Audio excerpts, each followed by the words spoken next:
environmental partners, environmental, what was it? Technologies Fund. That's Environmental right. Technologies Fund.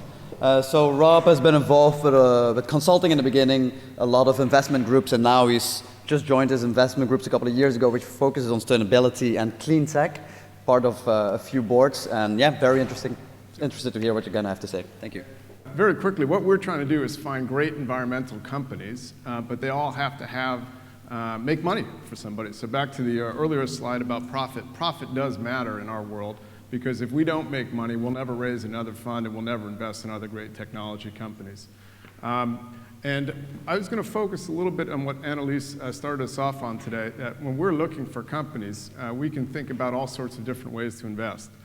We can either go find some great themes to go and back, for example, as mentioned earlier before, the connected grid, or maybe the sharing economy or the Internet of Things.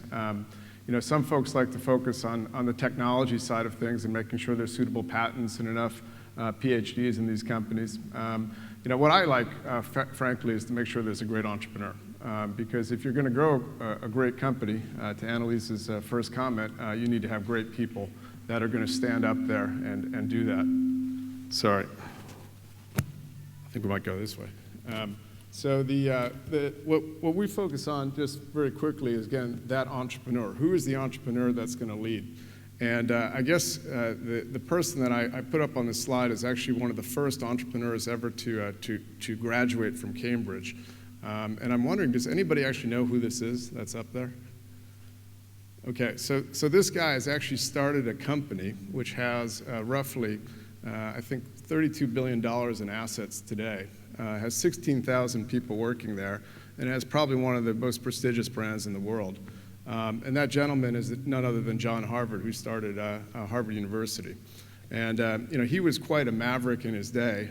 He left the city, he went up to Cambridge, he got his degree, and instead of going back to the city and going back to do what was then maybe a hedge fund of its time, he decided that he was going to go to the States and set up this university.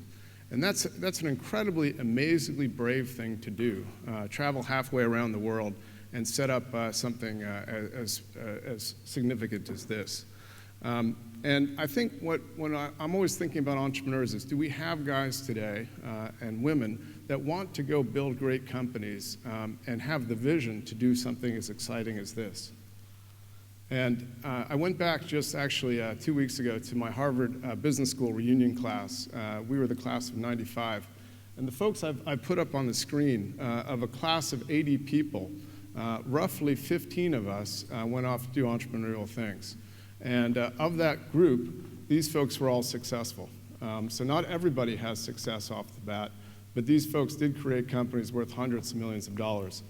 So if you take Scott Friend, for example, who's on the top left, he started a company that was bought by Oracle that helps people figure out the right pricing of goods.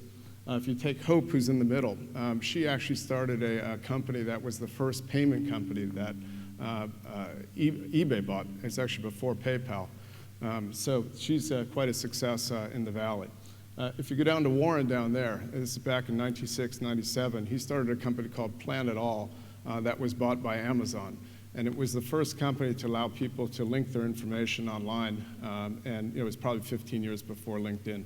So these folks have created great things. Probably the most interesting guy is the guy with the beard, Mark. Mark spent 20 years working on his idea, 20 years. And it was all about improving dialysis clinics around the United States. And he recently sold his company for $2 billion. Now, again, in my world, numbers actually matter, because, again, without success at the entrepreneurial level, we'll never get more money to back the next set of these entrepreneurs that are in front of us. So it's always nice to see success stories. I think one of the questions that Erik raised is, does everybody have to be doing something that's worthwhile from a social point of view? But I think when it comes to what people are building businesses, the most important thing is that they're passionate about what they're doing. Are they going to have a positive impact through what they're up to? And I think that the Mark Caputos of the world, helping people with better dialysis in the United States, that's really important, okay? We could argue that's a great social good associated with that. With Warren, allowing people to exchange information in a more freely available way again, this was to Annalise's important point, that you need to be connected. So I think that's really good and really important for society. But the other thing is, once these folks have success, they have a habit of giving back. And this is particularly true in the United States, is that last generation of entrepreneurs will stand up and do something useful again, either coaching the next set of entrepreneurs or doing something useful with the money outside perhaps where they've been working. So Warren, for example, is now, I think, developing a lot of forestry in Chile for the benefit of society. Now, one person who was not at our reunion is Cheryl. So Cheryl is actually one of my classmates as well. And everybody knows her, I think, as the president of Facebook today. She was in my office in the Valley back in 96, 97 when she was leaving government to join Google. And she said, I'm going to join this great company. It's going to change the world. And like all venture capitalists, I said, sure, I'll believe it when I see it. And of course, that was Google. And everybody knows her story as one of the great leaders that has gone on to do fantastic things. But fewer people know the story of her husband, who unfortunately just passed away. He was actually one of my very close friends at Harvard. We used to play rugby together. And his story is as inspiring as hers, although not widely known. So this is way back when in the old days. He was a great guy who his first job was at Capitol Records. And his vision was he was going there to learn all about the music industry. And back then, the music industry was a very closed organization or group of organizations. You either worked for Capitol or Universal or some of the other big guys. And he had this view that with the advent of the internet, that people were going to want to grab music wherever and whenever they wanted. And again, we live in the world of iTunes today, Spotify today, and what he was doing was really revolutionary and crazy back in 1996. And so he started a company by the name of Launch Media, which was a very successful company.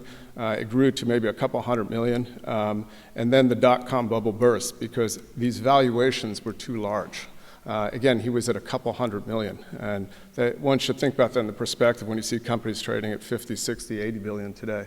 So he started off this wave, if you would. He took the risk, he committed everything to it, and it paid off. He was a success, and eventually his company was bought by Yahoo. And then he did it again. And again, that's the amazing thing I think about entrepreneurs, is that a lot of them don't want to just have success and run away to Monaco and avoid tax. Rather, they'd like to participate in society and either back the next set of winners or run the next set of great companies. And so he did that with SurveyMonkey, which is one of the more popular sites today. If you want to gather and process that information, again, back to that earlier comment, you have to understand what you're looking at if you want to make the right decisions. Oops.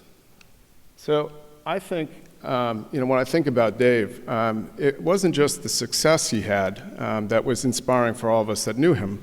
What was really important is the way he lived his life. So it didn't matter whether you were an employee of Dave, a customer of Dave's, even an investor of Dave's. Everybody loved this guy. I mean, he was absolutely fantastic in the role model that he set. So I think the challenge to entrepreneurs is not just that they get going and that they run these great companies and that they do great things, but rather that they treat everybody around them with a suitable degree of respect. Now, Dave would not want me to end any sort of presentation with that. He'd want me to talk about what's the next great thing. And I was thinking about that, and again, I'm more a historian than a futurist, so I'm not sure I'm qualified to answer what's the next great thing. But what I was really impressed by was the Philae landing. And when you think about that, if you take 17 countries that spent countless years getting ready for this, 10 years putting it up into space, and then basically dropped it as best they could on top of the comet, that is an incredible achievement. And it's really worth noting. The only thing that I'm troubled by some of these stories is if you go to the Wikipedia site and you want to understand the Philae landing, and you go to the people that actually worked on it, the people that drove it, the entrepreneur behind it, there is nobody that's listed on that Wikipedia site. Now, they've tried to do something about that. They had, of course, the gentleman with the shirt who got in a lot of trouble for the shirt. And more recently, they found an Einstein-looking character who's probably a graduate of Cambridge, so I'm about to get in a lot of trouble. But the problem, I think, with some of the innovations, some of the steps forward, particularly in Europe, is the entrepreneur doesn't always get the credit for it, doesn't stand up for it. And one of the things I think we have to do better is salute the people that are behind some of these ideas. So, with that, again, I think part of what I was trying to do was go back to the people. There are great entrepreneurs up on the stage today, and what I would encourage more people is to go out and do that. Thanks so much.